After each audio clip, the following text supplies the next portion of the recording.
You think you know yourself, don't you? You believe that if given the choice between happiness and misery, you'd obviously choose happiness. You assume that rational thinking leads to moral behavior and that technology and progress will eventually solve humanity's deepest problems. Well, one 19th century Russian writer would have laughed bitterly at your assumptions. And here is the terrifying part. He might have been right. Fyodor Dostoyevsky didn't just write novels. He performed surgery on the human soul, dissecting our deepest contradictions and exposing truths so uncomfortable that we're still trying to ignore them more than a century later. His insights weren't just ahead of his time, they're prophecies that feel more relevant today than ever before. But here is what makes Dostoyevsky's story even more fascinating. The man who became history's greatest psychological novelist was forged in the crucible of unimaginable trauma. Picture this: you are standing before a firing squad, seconds away from death, when suddenly, at the very last moment, you are told it was all a cruel joke. That is exactly what happened to Dostoyevsky in 1849, and it changed everything about how he saw human nature. Born in 1821 to a well-off Orthodox Christian family in Moscow, young Fyodor seemed destined for a conventional life. His father was a successful doctor, and the family lived comfortably on hospital grounds. But tragedy struck early and hard. His mother died of tuberculosis when he was still a teenager. And while Dostoyevsky was away studying engineering, his father died under mysterious circumstances, possibly murdered by his own serfs in revenge for his abusive treatment of them. Imagine the psychological impact. A young man exposed daily to human suffering through his father's medical practice, raised in deep religious faith, then watching both parents die violently and prematurely. This wasn't just childhood trauma, it was a masterclass in human darkness that would fuel decades of literary genius. After graduating from military engineering school, Dostoyevsky tried the conventional path, working as an engineer. But literature called to him like a siren song. He began translating books, then writing his own. His first novel, Poor Folk, published in 1846, was an immediate sensation, hailed as Russia's first social novel and praised by critics as revolutionary. But success proved fleeting. His follow-up works flopped spectacularly, leaving him broke and desperate. And here is where the story takes its darkest turn. Financial desperation led him to join a radical socialist group focused on utopian ideals. In 1849, the government cracked down. Now picture this scene. It is December 1849. Dostoyevsky stands in the snow, facing a line of soldiers with rifles pointed directly at his chest. He has minutes to live, maybe seconds. Officials raise their weapons, take aim, and prepare to fire. In those final moments, Dostoyevsky experiences something that will haunt his writing forever: the absolute terror and strange beauty of knowing you are about to lose everything. Then, at the very last second, a messenger arrives. The execution is called off. It was all a psychological torture designed to break the prisoners' spirits before sending them to Siberian labor camps. For 4 years, Dostoyevsky endured brutal conditions that would have killed weaker men.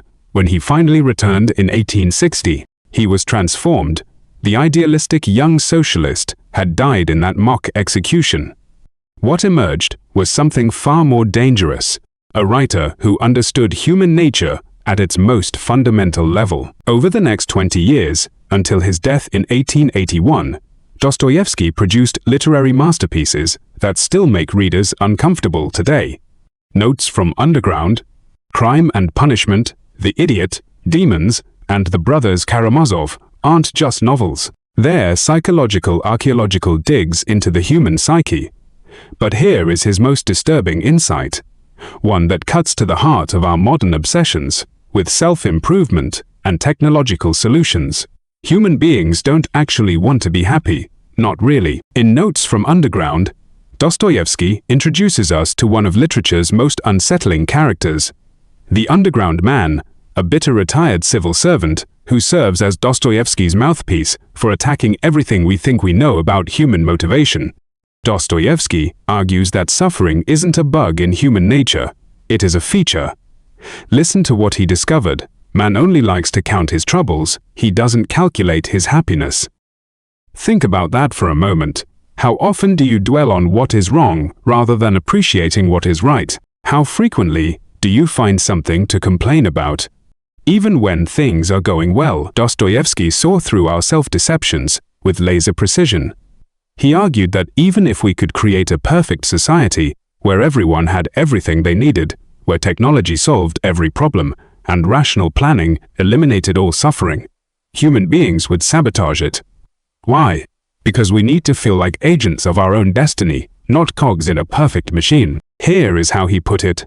Shower upon man every earthly blessing, drown him in a sea of happiness, so that nothing but bubbles of bliss can be seen on the surface.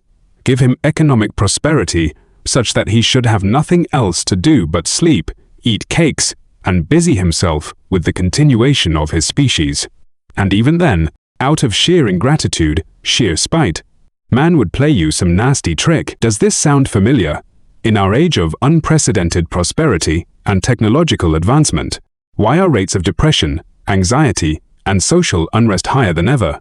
Why do people in the wealthiest societies in history report feeling more meaningless and disconnected than their ancestors who struggled just to survive? Dostoyevsky predicted this precisely. He understood that we're not rational creatures seeking happiness. We're irrational beings desperate for meaning and agency, even if it makes us miserable. But his insights get even more disturbing in Crime and Punishment, where he explores how little we actually know ourselves. The protagonist, Raskolnikov, is a former law student living in poverty. His mother and sister are sacrificing everything to help him succeed. His sister is even planning to marry a wealthy man she doesn't love just to secure his future. Raskolnikov, influenced by nihilistic and rationalist philosophies of his time, decides to solve his problems through what he sees as perfectly logical reasoning. He knows of a cruel, abusive old pawnbroker who has accumulated significant wealth through exploiting desperate people. Using utilitarian logic, the greatest good for the greatest number, he convinces himself that killing her and taking her money is not only justified, but morally superior. After all, he reasons, he deserves the money more than she does. He can help his family, complete his law degree, and go on to do tremendous good in the world. Meanwhile, she is just a parasite harming society. Moreover, he believes himself to be an extraordinary individual, the kind of person who, like Napoleon, can commit crimes for the greater good of humanity. So he murders her, and when her innocent half-sister unexpectedly arrives, he kills her too. But here is where Dostoyevsky's psychological genius reveals itself. Raskolnikov immediately begins falling apart. This man who thought he was a cold, rational calculator of utilitarian outcomes discovers he is actually sensitive, guilt-ridden, and tormented. He is not the ruthless Superman he imagined himself to be. He is a confused, suffering human being who completely misunderstood his own nature. Eventually, the psychological torment becomes so unbearable that he confesses to the police, not because he is caught, but because he can't live with what he has done. Think about the implications of this story for our modern world. How many of our decisions are based on completely false self-knowledge? How often do we think we want something, work desperately to achieve it, then discover it makes us miserable? How frequently do we use rational justifications for actions, driven by emotions we don't even recognize? Dostoyevsky understood something that modern psychology is only beginning to grasp. The conscious mind that thinks it is in control is often just creating post hoc rationalizations for decisions made by unconscious processes we don't understand. We are mysteries to ourselves, and our certainty about our own motivations is often laughably wrong. But here is what makes this even more unsettling. Dostoyevsky doesn't present Raskolnikov as a monster. He makes us sympathize with this double murderer, showing us how his crimes emerge from the same psychological confusions and self-deceptions that plague all of us. The line between the criminal and the law-abiding citizen isn't as clear as we'd like to believe. As Dostoyevsky puts it through his characters, none of us are that far from those we fear or dislike. In them is some amount of us, and in us is some amount of them. This isn't comfortable moral relativism. It is a terrifying recognition of our shared capacity for self-deception and destructive behavior. These insights led Dostoyevsky to a devastating critique of the dominant worldviews emerging in his time, and which have only grown stronger in ours. He saw the rise of nihilism, rationalism, and utilitarianism as fundamentally destructive because they ignored essential truths about human nature. When you remove religious and spiritual frameworks that provide transcendent meaning, when you base all moral decisions on rational calculation and self-interest, when you believe that technology and social engineering can perfect human existence, you create conditions for disaster. Not because progress is inherently bad, but because these approaches ignore the irrational, contradictory, suffering, prone nature of human beings. Dostoyevsky argued that in trying to eliminate suffering through rational progress, we don't actually eliminate it. We just transform it into new, often more complex forms. Every solution to an old problem creates new problems requiring new solutions. The more grandiose our attempts at perfection, the more elaborate and potentially destructive the unintended consequences become. Look around at our current world. Social media promised to connect us, but has created unprecedented isolation and mental health crises. Dating apps promise to optimize romantic matching, but have contributed to declining relationships, satisfaction, and rising loneliness. Productivity technology promised to free us from drudgery, but has created 24/7 work cultures and constant anxiety about efficiency. Dostoyevsky would have seen all of this coming. He understood that human beings are not problems to be solved through better systems and smarter technology. We are contradictory, irrational, meaning-seeking creatures who will always find ways to undermine our own rational plans for happiness. But, and this is crucial, Dostoyevsky wasn't ultimately a pessimist. Despite the darkness of his insights, his novels contain what he called epilogues of redemption. Even Raskolnikov, the double murderer, ends crime and punishment in prison, but with the possibility of spiritual renewal through suffering, faith, and genuine human connection. In The Idiot, Dostoyevsky explores this theme more directly through Prince Mishkin, a character who embodies compassion and innocence in a corrupt world. At one point, Mishkin recounts a story that mirrors Dostoyevsky's own mock execution experience, describing how a man about to be shot suddenly realizes the incredible beauty and value of existence when he is about to lose it forever. The condemned man spends his final minutes looking at a cathedral dome shining in the sun, thinking, "What if I were not to die? What if life were given back to me? What infinity? And it would all be mine. Then I'd turn each minute into a whole age. I'd lose nothing. I'd reckon up every minute separately. I'd let nothing be wasted." This moment captures something essential about Dostoyevsky's worldview. Life is simultaneously tragic and beautiful, meaningless and infinitely precious.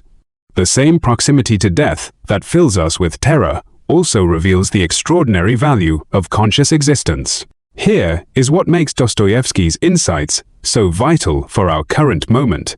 We live in an age that has largely abandoned religious and spiritual frameworks while placing enormous faith in rational progress and technological solutions. We've created societies of unprecedented material prosperity while experiencing epidemics of depression, anxiety, and existential emptiness. We've built social media platforms that were supposed to connect us but have created new forms of isolation.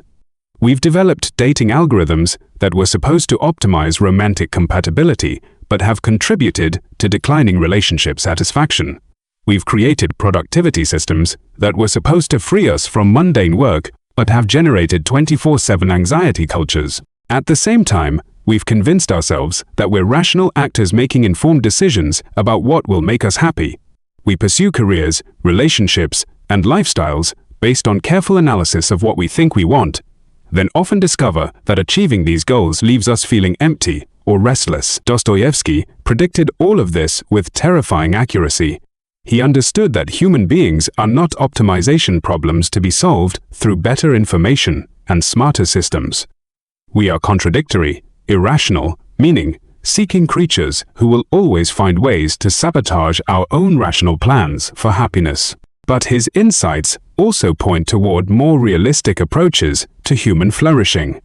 If we accept that suffering is inherent to conscious existence, if we recognize how little we actually know ourselves, if we understand our tendency to pursue things that don't actually fulfill us, then we can begin making decisions with greater wisdom and humility. Instead of seeking perfect happiness through rational optimization, we might focus on building resilience, cultivating meaningful relationships, and developing spiritual or philosophical frameworks that provide purpose beyond material success.